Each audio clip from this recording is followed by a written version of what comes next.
Ricky Stenhouse Jr. signs an extension. Did we just learn about the fate of JTG Doherty? We'll get into that. And Erik Jones has released when he's going to come back, but it won't be this weekend. Let's get into it. Coming up next.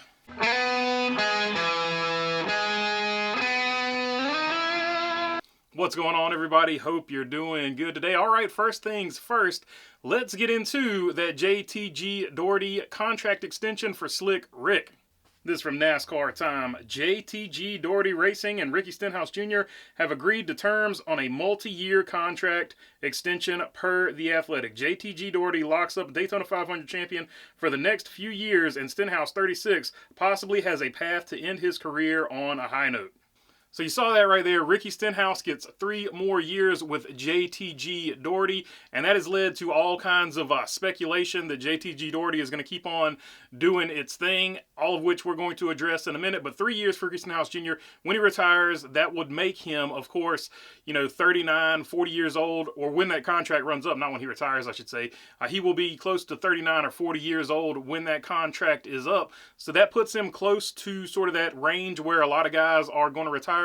Is this a path for him to retire with the 47? He's making his name synonymous with the 47. As they mentioned in that snippet there, Daytona 500 winner, probably the most prominent winning driver from them. Of course, they've had some great ones, though, in Marcus Ambrose. Bobby Labonte drove for him for a long time. And, of course, A.J. Allmendinger drove with them as well, getting a win in that 47 car. But when you look back on highlights of that 47 car, the first one that comes to mind is going to be that Daytona 500. So that's why I'm saying Ricky Stenhouse Jr. is going to be synonymous as the driver of the 47 going on forward. Even when I think about it now, I think 47 car, I do think Ricky Stenhouse Jr. and that NAS or Kroger, one of those paint schemes. So I do think this is cool that they have signed him. However, it might not be the end of this story. Let's look at the rest of it.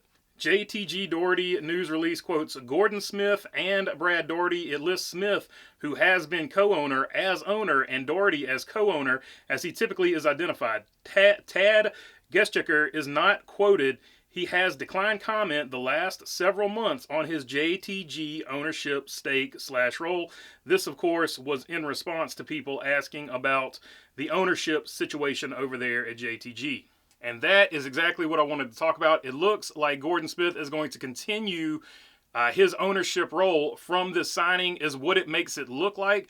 The only way that Ricky Stenhouse Jr. and this contract don't mean anything at all is if for some reason they sell this charter. But the fact that they re-signed him for 3 years lets me know that they at least want to keep going on, or that they have a sponsor already lined up, or maybe Kroger is not leaving. Bob Pockrass did address that. So before I go any further, let's read what he had to say here. This was Bob Pockrass responding to somebody asking if Kroger is going to stay. Kroger likes Stenhouse. He is good with the various sponsors and willing to meet with all brands. Whether that is good enough to keep it with him is to be determined. Also, with so many brands, there might be some that prefer him and do his own deal. No sponsorship mentioned in the news release. So that lets me know kind of one of 3 things. Either Kroger is going to stay with the 47 and possibly also sponsor Joe Gibbs Racing, a la like Monster Energy, Bass Pro Shops do, like they sponsor multiple cars, or they have other sponsors lined up. There is a good chance that maybe they've got some other sponsors lined up that want to jump in there, and if Kroger leaves, fill that role, and that's why they announced Ricky Stenhouse Jr. as their driver. Or they don't have any sponsors, but they just wanted to announce Ricky Stenhouse Jr. as their driver going forward, so that then when they pitch those deals and things like that, they know that Ricky Stenhouse Jr. is in place. Any one of those 3 things could be accurate, but what we know so far, all of that is just speculation. So yeah, that was definitely one of the bigger stories that dropped today. Let me know down in the comments what you think. Do you think they're still going to sell the charter and this is all just them trying to get a sponsor? Or do you think that the sponsors, they already have them lined up, or Kroger is possibly not leaving? Would love to hear you guys' thoughts in the comment section, because like I said, we got an announcement, but still not a whole lot of answers. But if you're asking for my opinion, it looks like JTG Doherty is trying to go forward, and Ricky Stenhouse is going to be their guy. So I do think that that's cool, and hopefully we'll get some more information and they can pull it off going forward. But that wasn't the only news today. You see Erik Jones here at the bottom saying, I agree with Legacy Motor Club's decision to ensure proper rest before I get back in the car. And then Bob Pockrass above that saying, from Erik Jones, who is okay to race, but will wait until next week at Darlington before returning to the car. So that means Corey Heim is in the car this week, and then at Darlington next weekend, it will be Erik Jones.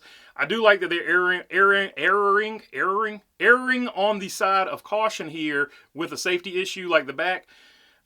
I don't ever want to see a driver feel pressured into getting back into a race car when they're not 100% healthy, especially under this playoff system where all you have to do is win to get in. We currently have 2 drivers that have wins that are not in the top 16, which kind of proves that point. So I want him to be fully healthy before he gets in the race car. Hopefully he is not rushing himself back in, and I do like Legacy's extra safe approach of making him wait 1 extra week just to make sure he is ready to go.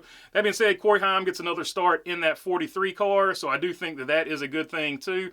But yeah, other than that, just like really good news. Glad he was able to heal up really fast. Apparently it was a minor fracture if it healed up that fast. So good all the way around. And depending on how you look at it, either you look at it as the new car is safe because he was able to get that little of an injury with an impact that great, or some people look at it the other way. He got that injury because the car is too stiff. I've seen both arguments. I'm not an expert on it by any stretch of the imagination, so it could go either way. Erik Jones himself has said the car got a bad rap, so he feels like the car is safe in his opinion. But yeah, he will be back at Darlington, and that's pretty much all I got for you today. Just wanted to get this one out here real quick after work.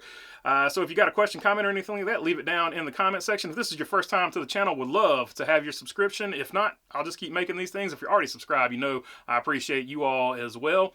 And if you want to help out the channel, you can visit the merch store. We got t-shirts, hats, sweatshirts, and stickers. And other than that, hope you had a good Thursday. Peace.